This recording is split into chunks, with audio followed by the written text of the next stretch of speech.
Let me show you the worst teams in the league right now. We got the graphic. Take a look, Wood. You might get your wish here. I mean, they are. Well, they were 8th when we had the general manager Tim Conley here, and I told him, you remember, I said to him, I want you to get to 4th or 5th. Well, where are they now? Well, actually, Sacramento has a better record than the Nuggets as far as percentage goes. So that was my fault. So Denver should be right above Orlando.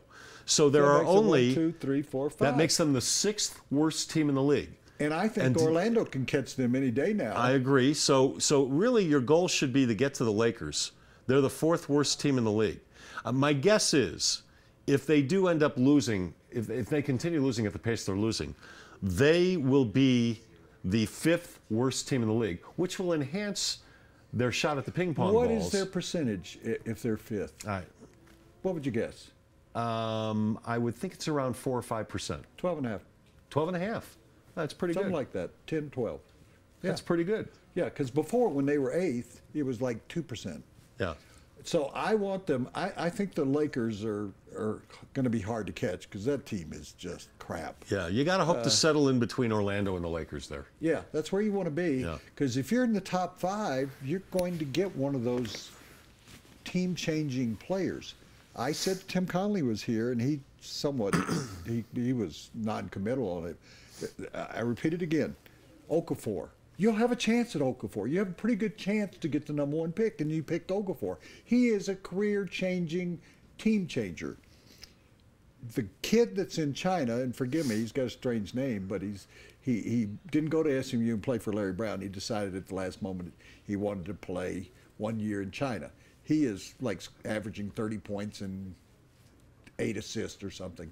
I realize it's China, and nothing about China is that good, gosh. Well, it's not a terribly competitive league. Well, I was talking about the country. It's a very competitive country, in case you didn't know that. 3rd will be Towns out of Kentucky. Yeah. 4 will be one of the other Kentucky kids. 5 may be the Jones kid out of Duke also. Yeah, who's the backcourt guy. You kind of like the other Cook. Yeah. So but he's a freshman. And there's a couple of other guys. But they could get a career changer that would be kind of like Carmelo Anthony of that talent level. Sure. And when they got Carmelo, that changed their fortunes before. We know all the baggage and everything else, and that they didn't win a championship, but Carmelo was not surrounded with the best amount of talent for most of that time until they got Chauncey, and Chauncey helped lead him to the LA in the Western Conference Finals. So I think you got to stay up with me. I'm doing the Nuggets watch. I'm pulling for them to lose every game. I'm not pulling for injuries, but I'm pulling for a lot of things that are happening to happen. That Lawson just continues in a tank for Reed, doesn't want to play anymore. That Wilson Chandler just is up and down. That Gallinaro is not playing well, and so.